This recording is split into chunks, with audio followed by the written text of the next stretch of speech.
오늘은 물질에 관한 우리의 태도라는 제목으로 하나님 말씀을 함께 나누도록 하겠습니다. 함께 따라하시겠습니다. 물질에 관한 우리의 태도. 물질에 관한 우리의 태도. 이것을 제가 부제를 하나 달아봤어요.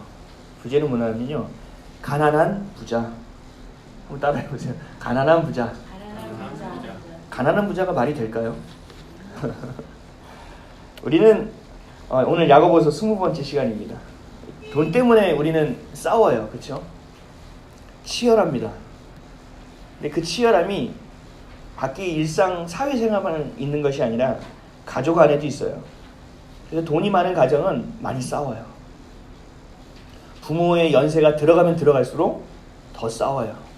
왜냐하면 자신의 분깃을 더 많이 채우고 차지해야 되기 때문에 그래요. 결국은 돈 때문입니다. 회사는 어떻습니까? 노사분규가 끊이질 않습니다. 그리고 사용자는 어떻게 하면 이들을 해고할까, 좀 덜 줄까를 생각하고, 또 고용된 사람들은 어떻게 하면 좀 더 받을까, 어떻게 하면 좀 더 편하게 살까를 고민해요. 결국은 이게 어디서 오냐면 돈의 문제예요. 그래서 해고를 하고 해고를 당해서 가족이 거리에 나앉는 일들이 발생하게 됩니다. 노사분규, 살인, 폭행, 사기, 법정 다툼도 계속됩니다. 돈 때문에 원수가 생겨나는 거예요. 은행에 갔더니 저희 애들이 은행에 이렇게 제가 일을 볼 때 보면서 벽을 보면 벽에 붙어 있어요. 얼굴들이 쫙. 뭐 붙어 있는지 아시죠? 살인자 얼굴들, 살인 미수, 사기, 횡령, 이 얼굴들이 쫙 붙어 있어요. 저희 딸이 물어봐요. 아빠, 사기가 뭐야? 아빠, 강간이 뭐야? 살인이 뭐야? 물어봐요. 그러니까 좀 잘 완곡하게 표현해서 지혜롭게 전하기는 하지만 결국 그 사람들의 얼굴을 보면 좀 범죄를 할 수밖에 없겠구나라고 생각되는 얼굴들이 참 많이 붙어 있어요. 근데 중요한 거는 그렇게 될 수밖에 없는 이유는 뭐냐면 결국은요, 돈 때문이에요. 그럼 돈은 악한 거일까요? 혹시 여기 돈이 필요 없으신 분 계십니까? 나는 돈 없어서 살 수 있어요. 불가능하죠. 돈은 우리가 이 현대사회를 살아가는 데 있어서 반드시 필요한 겁니다. 없어서는 안 됩니다. 교회는요, 교회가 세워지고 교회가 유지되기 위해서도 돈이 필요합니다. 또 선교하고 구제하기 위해서도 돈이 필요합니다. 제가 아는 선교사님들도 계시고요, 진정성 있게 진실하게 하는 선교사님들도 계세요. 그래서 제가 여러분들을 모시고 선교를 한번 가고 싶다라는 마음을 갖고 있고, 그리고 종교 개혁지들을 방문해서 이 안에서 정말 살아있는 신앙을 전하고 싶다 라는 마음도 있어요. 근데 왜 못할까요? 돈이 없어서 그래요. 만약에 우리 교회에 돈이 있다면 우리 성지순례를 종교개혁실 떠납니다. 교회에서 절반을 낼 테니 여러분들 이 날까지 기도하여 절반을 채우십시오. 이렇게 얘기하면 얼마나 멋져요. 그렇죠? 이게 잘 안 돼요. 구제는 어떨까요? 제가 복지관에서 거의 7년 가까운 세월 동안 해외를 오가고 많은 전국을 다니면서 많은 사람들을 만났어요. 그리고 복지를 배웠어요. 그래서 무엇이 필요한지 사람들에게, 그리고 지금 현재 복지의 문제점이 뭔지, 교회는 어떻게 해야 되는지, 교회의 역할은 무엇인지에 대해서 꼼꼼하게 많이 배웠어요. 근데 그것들을 지금 할 수 있나요? 못해요. 왜요? 돈이 없으니까. 하나님 반드시 그런 때를 주실 거라고 생각해요. 그런데 할 수가 없어요. 돈이 없으니까요. 선한 일을 하는데도 뭐가 필요해요? 돈이 필요해요. 돈은 필요한 거예요. 그러면 돈은 선한 것인가요? 돈은 악한 거예요? 선한 거예요? 선하게 여기고 싶으시죠? 악한 건 아니라고 부정하고 싶으시죠? 근데 돈은 악한 것도 아니고 선한 것도 아니에요. 돈은 필요한 거예요. 우리가 어떻게 사용하느냐에 따라서 그 돈의 가치가 달라져요. 우리가 어떻게 사용하느냐에 따라서 돈이 선한 것이 될 수도 있고 돈은 악한 것이 될 수도 있어요. 그리고 필요한 거예요. 근데 분명하게 가야 될 것은 돈은요, 필요한 것이긴 하지만 우리가 다스려야 될 것이에요. 돈에 끌려가면 안 된다라는 거예요. 돈은 반드시 컨트롤 되어져야 하는 것이에요. 돈은 반드시 하나님의 주권, 하나님의 다스림 안에 있어야 될 것이에요. 거기서 변질돼서 밖으로 나가기 시작하면 이 돈은 우리를 가지고 놀기 시작합니다. 디모데전서 6장 10절에 돈을 사랑함이 일만 악의 뿌리가 되나니 이것을 탐내는 자들은 미혹을 받아 믿음에서 떠나 많은 근심으로써 자기를 찔렀도다. 돈이 악한 것이 아니라 돈을 사랑함으로 인하여 돈에 우리의 마음을 뺏김으로 인하여 그것이 악의 뿌리, 악한 것이 되어진다라고 얘기하는 거예요. 우리가 물질을 다스리는 것이 아니라 돈이 우리를 다스리는 삶이 되어진다는 거죠. 마치 술을 마시다가 어느 순간 지나면 어떻게 돼요? 내가 술을 마셔요? 술이 나를 삼켜버리는 순간이 오게 되는 거예요. 돈도 마찬가지예요. 돈을 열심히 벌고 가족을 위해서 필요를 위해서 열심히 벌다 보면 욕심이 나기 시작하거든요. 내 필요 이상의 것들이 보여지기 시작하거든요. 집에 요거 있는데 요걸 좀 바꿨으면 좋겠고 이런 눈으로 돌려지기 시작하거든요. 마음을 빼앗기기 시작하는 거예요. 그것이 내 존재를 삼켜버리게 되는 겁니다. 물질을 오용하는 것, 물질의 마음을 빼앗기는 것, 물질의 내 주권이 종속되어지는 것, 이것을 성경은 죄라고 얘기하고 있어요. 하나님을 위하는 것이 아니라 하나님의 나라를 위한 것이 아니라 나를 위한 것이 되어져 버리기 때문에 이것은 우상 숭배가 되는 것이고 이것을 성경은 단호하게 영적인 음란이라고 이야기하고 있고 결국 우리는 죄의 노예로 살아가게 된다는 거예요. 진리가 너희를 어떻게 한다고요? 자유케 한다라고 얘기했잖아요. 돈에 종속되는 것이 아니라 진리 가운데 서 있으면 우리는 죄의 노예가 되지 않고 자유롭게 살아갈 수 있다는 거예요. 하나님이 지으신 이 삼라만상 가운데 만끽하고 누리며 사용하며 살아갈 수 있다는 것입니다. 창세기 1장 28절에서 말씀하신 것처럼 우리가 충만하고 번성하여 다스릴 수 있는 삶, 하나님이 청지기로서 우리에게 주신 삶을 살아갈 수 있게 된다는 것입니다. 그래서 오늘은 말씀을 통해서 물질을 어떻게 다루어야 되는가, 물질을 어떻게 사용해야 되는가, 물질에 관해서 우리가 어떤 가치를 가져야 되는가에 대해서 고민해보고 여러분들의 마음과 생각이 돌이켜지는 시간 되기를 주님의 이름으로 축원드립니다. 첫째로 삶의 목적을 점검해야 합니다. 여러분 목표와 목적의 차이를 아시죠? 목표는 뭐예요? 목적을 이루기 위해서 한 단계 한 단계 나아가는 지점이에요. 과정이에요. 그럼 목적은 뭐예요? 목표를 이루어가는 이유예요. 내가 살아가는 이유이기도 합니다. 삶의 목적은 내가 이 땅에서 왜 호흡하고 왜 살아가는지를 아는 것. 그것이 무엇인지가 나의 삶의 목적이 되는 거예요. 요즘 어린아이들은요, 아이들부터 청년들까지 다 꿈을 물어보면 제가 저번에도 말씀드렸죠. 뭐에 혈안이 되어 있는지 아세요? 돈에 혈안이 되어 있어요. 연예인이 되는 이유는 자랑스러워하기 위해서, TV에 나오기 위해서. 옛날처럼 이런 순수함이 없어요. 돈을 빨리 벌 수 있으니까요. 돈을 많이 벌어서 아무것도 하지 않고 좀 누리면서 살아갔으면 좋겠다라는 거예요. 목적이 없어요. 그냥 편리하게 고생하지 않고 살기를 원한다는 거예요. 여러분 부자가 되고 싶으세요? 부자가 되고 싶으면 분명한 목적이 있어야 돼요. 이유가 있어야 돼요. 분명한 방향이 있어야 돼요. 하나님의 나라와 의의를 구하는 것, 많은 이들에게 생명을 전하는 것, 하나님의 주신 것을 나누는 것이 삶의 목적이 되지 않고서는 하나님은 절대 여러분들에게 물질을 흘려보내주지 않습니다. 왜요? 그것이 우리의 삶에 독이 되어지기 때문에 그래요. 제가 늘 예를 드는 거예요. 갓난아기가 밥을 먹는데 어느 날 먹다가 보면 숟가락을 달라고 그래요. 지가 퍼먹겠다고요. 그래서 숟가락을 주면 어떻게 하죠? 코에다 집어넣었다가 이리 흘렸다가 여기를 흘렸다가 해서 꼭 턱받이를 하죠. 그래서 어느 날 그것도 안 되겠다 해서 숟가락을 뺐을까 말까 하는데 포크를 달라는 거죠. 지가 한번 찍어 먹겠다는 거예요. 그러면 그거 우리가 볼 때는 어때요? 그 포크가 코를 찌르고 입을 찌르고 눈을 찌르고 뭐 정신없이 찔러대겠죠. 그러면 부모는 포크를 줍니까 안 줍니까? 안 준다는 거예요. 제정신이 아닌 부모나 포크를 주지 정말 온전한 부모는 포크를 주지 않는다는 거예요. 이 부라는 것도 똑같다라는 거죠. 우리가 사용할 수 있는 능력, 하나님 안에서 하나님의 자녀로서 온전히 서 있는 것, 그래서 물질에 종속되지 않는 삶, 하나님의 주권에 속해 있고 하나님의 다스림, 철저히 그 안에 있는 삶을 살게 되면 하나님이 부어주신다라는 거예요. 왜요? 그 쓰여지는 가치는 분명하니까요. 그래서 제가 여러분들을 위해서 늘 기도해요. 늘 하나님 채워주셔서 하나님이 원하는 것, 필요한 것에 흘려보내는 삶, 그것이 바쁜 삶이 되게 해달라고. 이 버는데 바쁘는 것이 아니라 흘려보내는데 바쁜 삶이 되게 해달라고 늘 기도하고 있습니다. 저는 우리 성도들이 다 부자가 되셨으면 좋겠어요. 부자가 나쁜 건가요? 나만을 위한 것, 죄에 종속된 삶이라면 나쁜 거겠죠. 우리는 착각하는 게 있어요.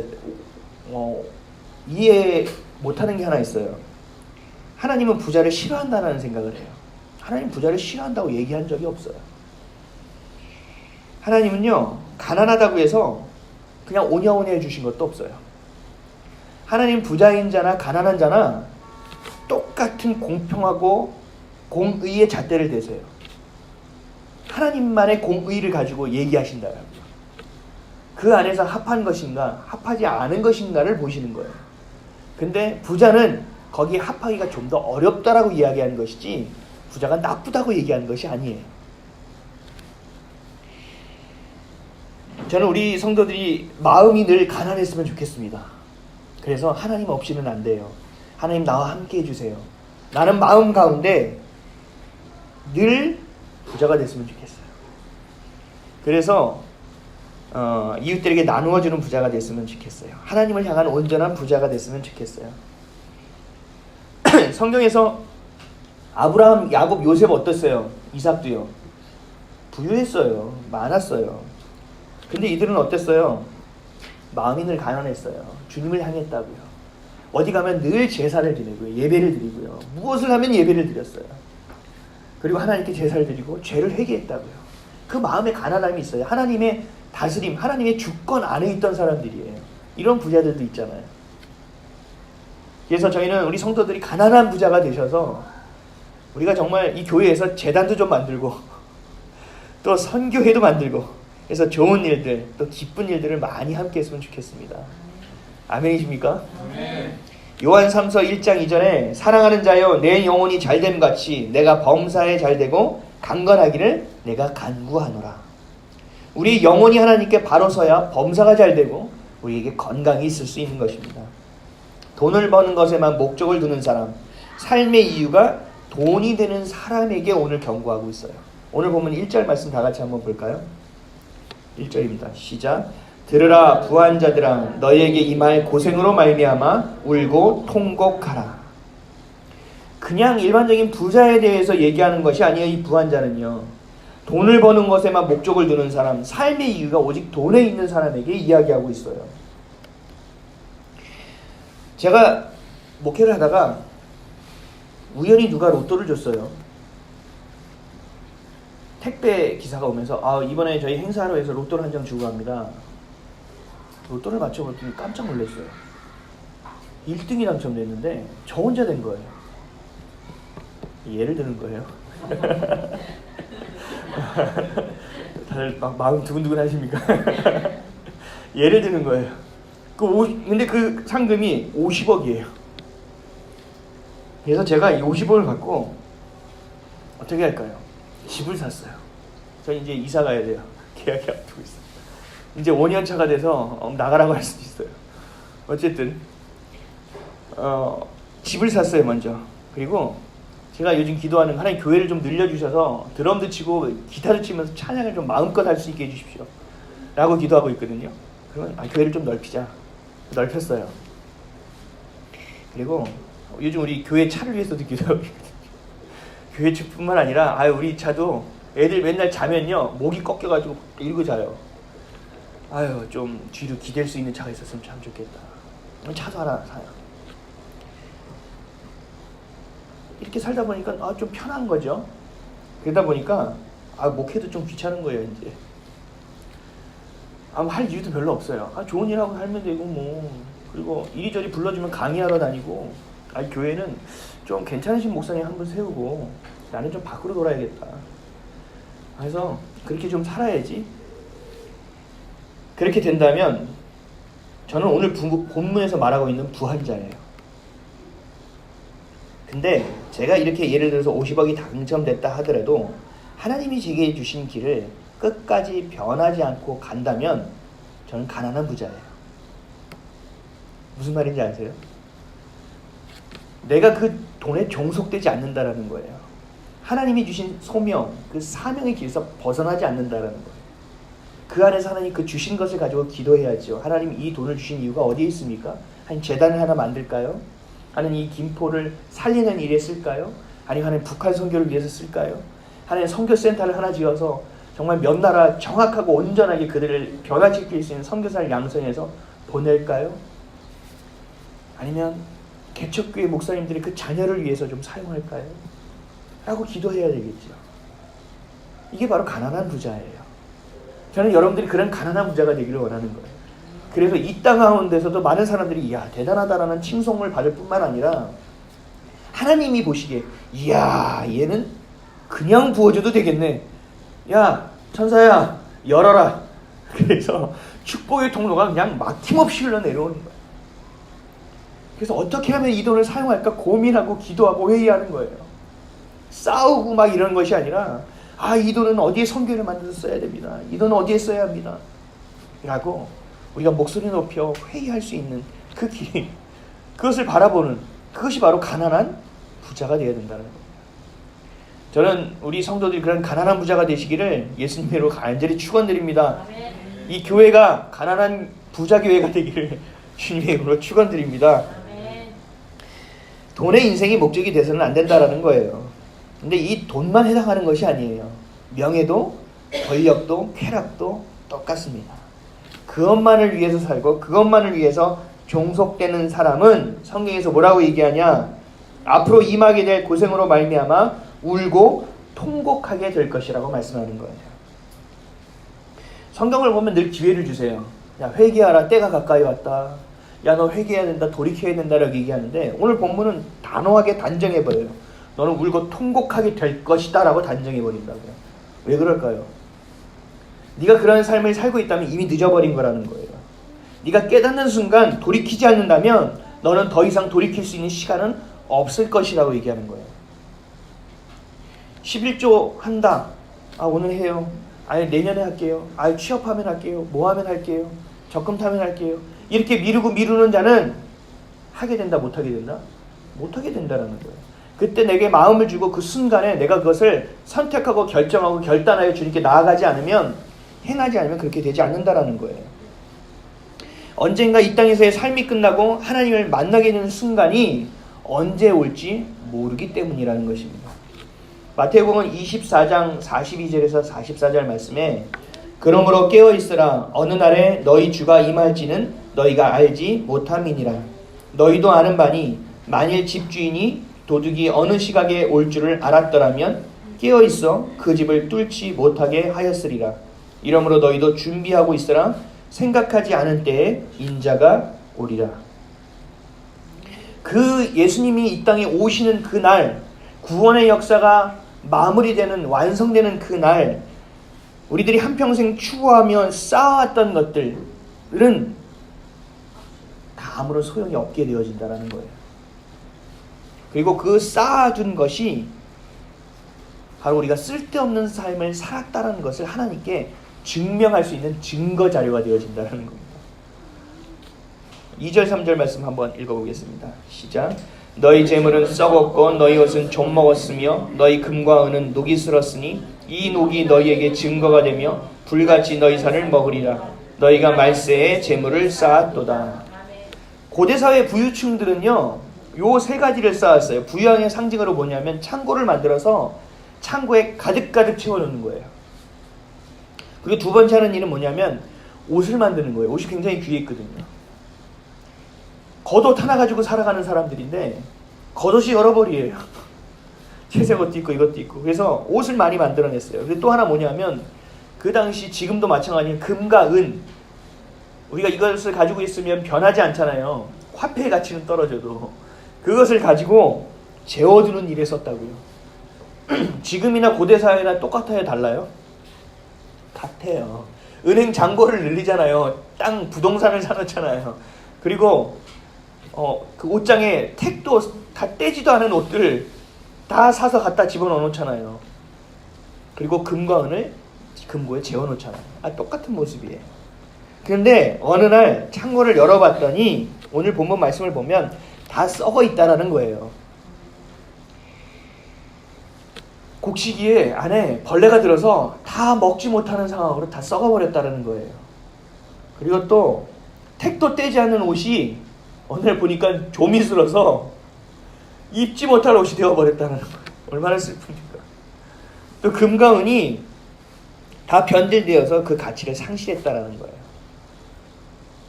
왜요? 우리가 시간이 지나면 지나갈수록 우리가 나이가 들어가죠. 늙어가죠. 그것처럼 세상의 모든 것들은 낡아지고 부패하게 된다는 거예요. 그리고 우리가 하나님을 만나게 될 날이 더 빨리 다가오고 있다는 거예요.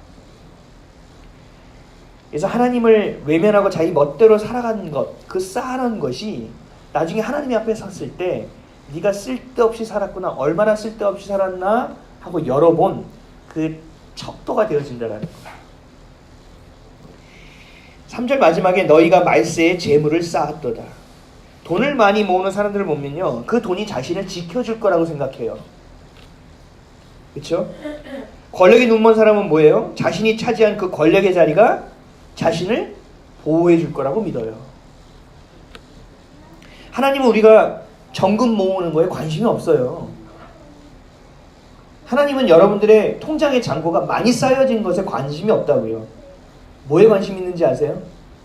여러 가지의 고난을 통해서 우리의 삶 자체가, 우리의 영혼이 정금이 되는 것에 관심이 있으세요. 그거를 우리가 착각해서는 안 됩니다. 세상의 권력이, 돈이 우리를 지켜주는 것이 아니라 하나님이 우리를 지켜주는 거예요. 온전한 하나님의 자녀가 되고 하나님의 백성이 되고 하나님의 동역자가 되고 사역자가 되기를 하나님이 원하시는 거예요. 그리고 올바르고 가치 있는 삶을 살기를 원하시는 겁니다. 우리가 이런 하나님의 마음을 조금이라도 안다면 우리는 우리의 삶의 목적을 점검해야 돼요. 내가 어디로 향해 가는가? 내가 무엇을 가지고 이렇게 살아가고 있는가를 점검할 수 있어야 돼요. 그리고 돌이켜야 합니다. 하나님을 향한 없어질 것이 아닌 영원한 것을 보며 살아가는 저와 여러분 되시기를 주님의 이름으로 간절히 축원드립니다. 둘째로 올바른 부자가 되어야 됩니다. 아까 말씀드린 것처럼 저는 우리 성도 모두가 가난한 부자가 되었으면 좋겠습니다. 그럼 열매를 많이 맺기 위해서는 어떻게 해야 됩니까? 요한복음 15장 7절에서 8절에 너희가 내 안에 거하고 내 말이 너희 안에 거하면 무엇이든지 원하는 대로 구하라. 그리하면 이루리라. 너희가 열매를 많이 맺으면 내 아버지께서 영광을 받으실 것이요 너희는 내 제자가 되리라. 아멘. 하나님 안에 있어야 된다고요. 포도나무가 열매를 맺으려면, 그 가지가 열매를 맺으려면 포도나무에 붙어 있어야 되잖아요. 가지가. 하나님이 주신 축복으로 부자가 되어야 된다는 얘기예요. 하나님이 끌어온 주시는 그 영양분을 통해서 하나님의 그 주권 안에 있음을 통하여 하나님이 주시는 것을 통하여 부자가 되어야 된다는 거예요. 올바른 기업 가치와 건강한 경영을 해야 된다는 거예요.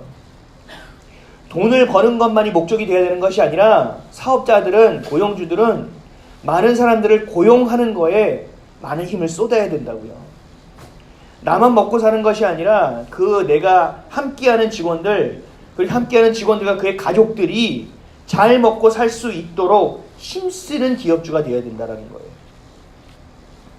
그런데 대부분의 부자는 이러한 과정을 거치지 않으려고 한다는 거예요. 오늘 성경에서 말하는 부한자는 쉬운 방법을 선택합니다. 부자가 되기 위해서는 어떻게 하면 되냐면요, 쉬워요. 받을 거는요 철저히 받고요, 다른 사람에게 줄 거를 잘 안 주면 돼요. 굉장히 쉽죠. 김밥 많은 할머니들이 가끔 뉴스에 나와요. 어떤 대학교에 장학금을 기탁했는데 1억을 기탁했대요. 우린 계산해요. 김밥 한 줄에 1,500원이면 도대체 몇 줄을 말았을까 하고 계산하고 있어요. 대단하다. 뭐 김밥을 얼마나 팔았다는 얘기야? 라고 얘기하는데, 그 할머니가 억 단위로 장학금을 캐척할 수 있는 이유는요, 돈을 성실히 열심히 벌지만 쓰지 않기 때문에 그래요. 돈을 많이 버는데 쓰지를 않는다고요. 제가 출판사 아르바이트 할 때가 있었어요. 제가 한글 타자가 한 700타 정도 나와서 700대 800타. 지금은 한 500타 정도 되는데 엄청 빠른 거예요, 여러분. 근데 제가 그걸 왜 빨리 했냐면 연습을 했어요. 아르바이트를 이것저것 했는데 돈이 안 되는 거예요. 근데 출판사 아르바이트가 떴는데 한자 이 타자가 700타 이상을 구하더라고요. 그래서 제가 연습한 거예요. 아르바이트를 구하러. 막 그 근육을 막 풀어가면서 연습해서 출판사에 드디어 가서 출판했어요. 근데 갔더니 면접하는데 사장님이 딱 컴퓨터를 앞에 두고 A4지 한 장 집어서 쳐보세요. 그러더라고요. 그래서 손을 한번 풀고 다다다다다다 치고 시작하니까 그만. 네, 오늘부터 일하십니다. 그러면서 제가 물어봤어요. 저희 혹시 재택근무도 혹시 가능합니까? 이거 치는데 꼭 나와서 해야 되는 일이 있습니까? 재택근무도 가능하대요. 따로 수당을 쳐주겠대요. 그만큼 출판사에 일이 많아지는 거예요. 잘 됐다. 그래서 그냥 자유롭게 뭐 친구도 만나고 하면서 막 쳐대기 시작했어요. 근데 어느 날 사장님이 저한테 수금을 해오라는 거예요. 저 수금이란 단어도 잘 몰랐어요. 그랬더니 가면서 생각해봤더니 돈을 받아오라는 거구나 라는 생각해서 큰 지금 생각하면 총판이에요. 큰 총판에 가서 돈을 받아오라는 거예요. 갔더니 사람들이 줄을 서 있어요. 그래서 한 10몇 명이 줄을 서 있더니 이 줄이 뭐였더니 수금하러 온 사람들이에요. 돈 받으러 온 사람. 그래요? 그래서 맨 뒤에 서가지고 그 사장님이 주신 그 서류를 가지고 기다리고 있었어요. 그리고 그것을 줬더니 저에게 작은 봉투 하나를 주는데 이 돈이 아니에요. 야, 수표를. 그래서 구경하고 싶은 게 얼마? 살짝 열어봤더니 제가 봤던 수표랑 달라요. 뭐냐면 어음이에요. 그때 제가 받았던 어음의 금액이 100단위도 안 됐어요. 사장님이 늘 전화 받는 걸 봤어요. 언제까지 되냐, 뭐 되냐, 뭐 저쪽 하면서 이건 안 돼, 뭐 저건 안 돼, 뭐 이건 어디로 보내, 막 갑질이랑 다 해놓고 돈을 줄 때는요 어음으로 주는 거예요. 제가 그 총판이 어려우면 모르겠는데 그렇지 않더라고요. 제가 봤을 때 그렇지 않았어요. 대기업들도 그래요. 위메프나 이런 데서도요 마켓플레이스를 제공해 주잖아요. 입점을 할 수 있게끔 하고. 근데 돈을 우리가 입금하면 배송할 수 있도록 연결시켜 주는데 그 돈을요 우리가 입금하면 한참 잡아둬요. 한 달 반 정도를 잡아준대요. 왜 한 달 반을 잡아두는지 아시죠? 이자를 그 가운데서도 자신의 이익을 추구하겠다는 거예요. 대기업들도 제가 얘기 들었는데 그런 사람 대기업이 많이 있다고 하더라고요. 납품은 빨리 하라, 뭐 해라, 물건은 왜 이 모양이냐 하고 납품을 갑질이랑 갑질을 다 해놓고 결제를 나중에 해주는 거예요. 근데 너무 요즘은 경제가 어려우니까 그것만이라도 늦게라도 줬으면 좋겠다라는 마음을 품을 정도로 참 어려워요. 그럼 대기업은 그것을 늦춰서 뭐 해요? 그 돈을 가지고? 우리 기업 하나하나 걸쳐 있는 게 아니잖아요. 묶어놓고 자신들이 유동성을 갖겠다는 거잖아요. 하루 벌어 하루 먹고 사는 이 노가다 하는 사람에게도 이런 일이 있어요. 저도 그랬어요. 이게 저도 6개월 정도 노가다를 뛰어봤는데 가서 일을 하면 저는 하루살이에요.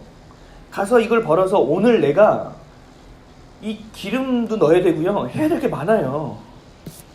근데 하루에 돈을 안 줘요. 우리 회사의 법칙은 일주일 안에 줘야 된대요. 일주일이라면 준대요. 주급이에요. 아 그래요? 어떻게 버텨야 되잖아요. 그래서 제가 주유소 가서 혹시 여러분들 주유소 가서 2,000원, 3,000원 기름 넣어보신 적 있으세요? 엄청 짜증내요. 그리고 넣었다 빼요. 끝나요. 금방 끝나요. 근데 차가 있어야 거기까지 가요. 그 일을 할 수가 있어요. 그럼 거의 그 똥차가 된 걸 가지고 아저씨한테 문요 얼마나요? 그러면 뭐요? 3,000원만 넣어주세요. 얼마요? 3,000원이요. 아이씨, 뭐 쫄쫄하게 들려요. 그래서 차를 쿡쿡쿡 터요. 열라고. 죄송합니다. 열어요.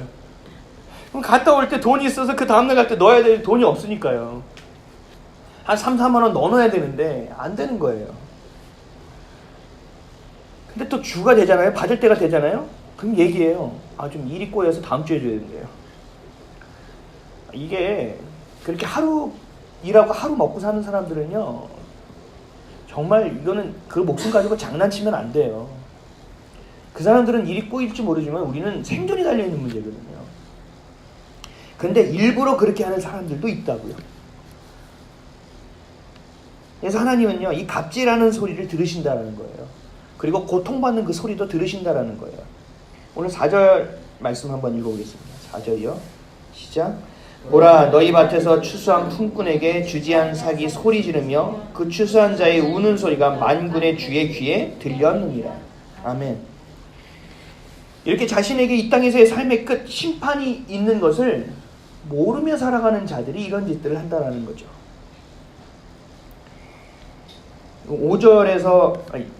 5절 말씀 한번 읽어볼까요? 5절이요. 시작. 너희가 땅에서 사치하고 방종하여 살리게 날에 너희 마음을 살찌게 하였느니라. 여러분, 잔칫날이 정해지잖아요. 저는 시골에서 살지 않아서 잘 몰라서 찾아봤어요. 그랬더니 이렇다고 그러더라고요. 잔칫날이 되면 시골에서 소나 돼지를 잡는데요.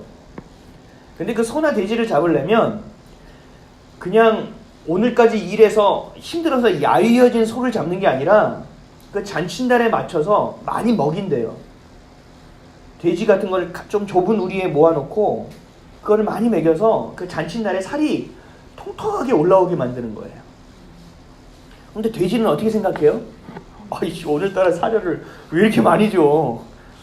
금이람이 넘치는구만. 꿀꿀꿀꿀 이렇게 먹어요. 그래서 맨날 나가서 운동하라 그러다가 문을 닫아요. 야, 오늘은 편히 쉬어. 야야야, 누워서 자. 오늘 주인이 마음이 왜 이렇게 좋아? 오늘 좀 쉬어야지, 눕자. 꿀꿀꿀꿀. 자기가 죽는 날이 되는지도 모르고 먹고 자고 싸면서 그냥 행복한 거예요. 주인이 마음이 변했구나. 주인이 나를 정말 사랑하는구나 라면서 돼지는 기다리고 있어요. 그러다가 어느 날이 와요? 잔칫날이 오는 거예요. 잔칫날이 오면 어떻게 돼요? 돼지는 목숨을 다하여 주님께 충성을 해야겠죠. 근데 이게 돼지에 만 있는 일이 아니라 우리에게도 있다는 거예요. 도살의 날 뭐예요? 심판의 날이에요. 심판의 날이 가까이 오고 있음에도 불구하고 우리는 그것을 인지하지 못한 채 나만을 위하여 물질을 먹고 나만을 위하여 좋은 것을 먹고 좋은 것을 입으며 살찌우고 있다는 거예요. 내가 언제 갈지도 모르고 잔칫날에 맞춰 통통하게 살이 올라오는 돼지처럼 우리가 그렇게 살아가고 있다는 거예요. 5절 말씀 다시 한번 읽어볼까요? 5절이요. 시작. 너희가 땅에서 사치하고 방종하여 살리게 날에 너희 마음을 살찌게 하였도다. 그럼 우리는 뭘 생각해야 된다는 거예요? 예수님이 다시 오실 날을 생각하며 살아가야 된다는 거예요. 근데 오늘날 살아가면서 돈이 전부라고 얘기하며 살아가는 자들은 이런 모습이라는 거예요. 우리는 이런 부한자가 돼서는 안 된다는 것입니다. 부한자가 돼야 되는데 가난한 부한자가 돼야 되고 하나님의 주권 안에 있는 부한자가 돼야 된다는 거예요. 돈이 전부가 되고 쾌락이 전부가 되고 권력이 전부가 되는 사람들의 모습은 이런 모습이라는 거예요. 이런 것을 우리는 부러워해야 합니까? 부러워하지 말아야죠. 자원을 보면 뭐예요? 우리가 악인의 형통을 부러워한다고 얘기하잖아요. 그러지 말라고 얘기하잖아요. 그들은 없어지는 나뭇잎과 같다. 우리는요, 의인으로서 시냇가에 심기운 나무가 되어 나뭇잎이 마르지 않고 철을 따라 늘 열매를 맺는 자들이 될 것이다. 부러워하지 말라라는 거예요. 그것이 가난한 부자라고 저는 정의하고 싶습니다. 근데 이렇게 갑질하는 사람들 안에서 힘들어하는 사람들, 우리 그리스도인으로서 우리는 어떻게 하고 살아가야 될까요? 부정을 저지르는 회사예요. 근데 내가 거기 인볼브 될 수밖에 없는 상황이에요. 그럼 여러분들은 어떻게 하시겠습니까? 우리 애들은 배고프다 그러고 월세는 당장 내야 되는 상황이에요. 여러분들 어떻게 할 거예요? 눈 딱 감고 살아가겠어요? 그 가운데 우리는 어떻게 해야 되냐고요. 제가 어떤 예를 하나 봤는데요. 히스패닉 계열의 사람이에요. 영화에 나왔었나요? 미국에 와서 너무 어렵게 사는 거예요. 애들은 둘이고 아내가 있는데 아내는 일을 못해요. 또 말도 안 통하고요. 그래서 어떻게 해야 되는지 월세가 밀리고 뭐가 돼서 일을 할 수밖에 없어요. 해야 돼요. 근데 어떻게 됐냐면요, 회사에서 잘렸어요. 구조조정 당했어요. 그래서 일이 없어서 터벅터벅 하다가 계속 기도하는 거예요. 하나님 날 긍휼히 여겨달라고, 긍휼히 여겨달라고. 근데 가다가 누가 일을 줬어요. 근데 알고 보니까 동명이인이었어요. 지나가는 사람이었는데 이 사람 보고, 이름이 예를 들어서 뭐 마이클이라고 해보세요. 마이클, 너 인제 왔어? 야, 오늘 너 10시까지 오기로 했는데 왜 지금 왔어? 빨리 일해. 그래서 설명하려고 그랬더니 변명은 필요 없거든. 가서 빨리 일해. 알았다고. 그래서 뭐 이끌리지 가서 일을 한 거예요. 근데 자기가 했던 일이에요. 나무를 자르고 못도 받고 그 창고를 넓히는 일이에요. 그거를 하다가 그 사람 알게 된 거죠. 그러다가 이 사람을 통해서 누군가 소개받아서 어떤 직업에 들어갔어요. 직장에 들어가서 열심히 일했어요. 근데 그 일을 하다가 어느 날 사장이 불러요. 인사부장하고. 불러서 얘기하는 거예요. 야, 너 중요한 일이다. 오늘 너의 날에 있어서 네 인생이 굉장히 중요한 날이다. 너 어렵지. 돈 더 필요하지. 승진하고 싶지. 월급 오르고 싶지. 네. 그래? 그러면 너 이대로 해. 뭐냐면 내가 너에게 구매 파트를 맡겨줄 테니까 네가 이제는 물건 나누는 게 아니라 물건을 구매하는 일을 해라. 대신 구매의 자금을 조금 뻥튀기 시켜서 비자금을 모아서 나에게 보내야 된다. 할 수 있겠냐? 이 사람은 하나님을 믿는 사람이에요. 마음이 어두워지기 시작하는 거예요. 이제 내 인생에 뭔가 풀리기 시작하려고 하는 걸 봤는데 타협해야 되는 상황이 온 것 같기도 해요. 어떻게 할까? 사장님 하루의 시간을 줄 테니까 고민해봐. 너무 고민스러운 거예요. 어떻게 해야 될지. 그리고 이 일을 맡지 못하면 이 사람은 반드시 해고가 될 거예요. 왜요? 그 비밀을 알게 됐으니까요. 자기는 안 하면 해고고 하면 승진하고 월급이 올라요. 갈등하는 거예요. 고민하는 거예요. 기도하는 거예요. 그러다가 이 사람이 결정했어요. 그래서 그 사장 인사부장 앞에서 가서 얘기했어요. 결정했냐? 너가 현명한 선택을 했길 바란다. 그랬더니 이 사람이 뭐라고 얘기했냐면 저 못하겠습니다. 왜 못해? 야, 너 바보야? 이러면서 얘기를 하는 거예요. 이게 얼마나 네 인생의 큰 기회인지 알아? 넌 정규직이 되는 거야. 구매 파트야. 내가 또 띄워줄 수 있어. 너는 이제 잘 먹고 잘 사는 게 열려있어. 정신 차려. 하고 다시 얘기했어요. 그랬더니 이 친구가 뭐냐면 난 못하겠습니다. 난 도저히 하나님을 믿는 자로서 일을 못하겠다라는 거예요. 그랬더니 그리고 죄송합니다. 그리고 나가려고 저 나가보겠습니다 했더니 사장이 막 깔깔깔 웃는 거예요. 그리고 인사부장도 사장하고 악수하고 막 껴안고 난리가 났어요. 무슨 일인지 몰라서 왜 이러냐고 물어봤더니 앉으라고. 당신은 오늘부터 그 파트의 부서를 맡게 됐다고. 부서장으로 승진합니다. 왜요? 무슨 일이에요? 어떻게 된 거예요? 했더니 지금까지 믿을 만한 사람을 한 명도 만나지 못해서 계속 그 자리가 공석으로 있어 왔습니다. 근데 오늘 그 자리에 임자를 만났습니다. 할렐루야. 뭐 영화 같은 이야기예요? 하나님은요, 올바르게 하나님의 다스림 안에서 종속돼서 가는 사람에게 분명한 고난은 있어요. 그러나 그 고난 안에서 우리를 정금같이 나오게 하여 하나님이 원하시는 일을 할 수 있는, 사용할 수 있게 소명자, 사명자로 사용하신다라는 거예요. 우리의 필요를 채우시는 분은 누구십니까? 예수 그리스도 아닙니까? 우리의 생명이 있게 하는 분은 누굽니까? 예수 그리스도 아닙니까? 우리를 존재케 하는 이는 누구입니까? 예수 그리스도 아닙니까? 그럼 우리가 그 고백같이 살아내야 된다는 거예요. 6절 말씀 한번 읽겠습니다. 6절 시작. 너희는 의인을 정죄하고 죽였으나 그는 너희에게 대항하지 아니하였느니라. 아멘. 그걸 가지고 고용노동청에 가가지고 고발했어요? 아니에요. 소송을 걸었어요? 아니에요. 어떻게 했다고요? 그들은 그리스도인답게 헌신된 백성답게 그 문제를 세상적인 방법을 찾지 않고 하나님께로 향하여 가져갔다라는 거예요. 축복의 근원은 누구예요?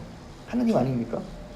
우리가 하나님의 향한 온전한 방향과 목적을 가지고 올바르게 살아갈 때 그 모습을 보시고 그 소리를 들고 행하시는 분이 바로 하나님이라는 거예요. 하나님이 책임져 주신다라는 거예요. 내 것을 내가 챙기는 것이 아니라 내 것을 하나님이 챙겨주시겠다고 오늘 약속해 주시는 거예요. 그래서 이 땅에서 우리가 지체로서 하나님의 자녀로서 서로가 서로를 위해 헌신하고 희생하며 사랑하며 동역할 수 있어야 되는 거예요. 그러나 그 이전에 우리가 해야 될 일이 있어요. 하나님과 동역하는 것입니다. 저는 이렇게 기도해요. 하나님, 저는 하나님의 일을 합니다. 하나님, 내 일을 행하여 주십시오. 라고 기도해요.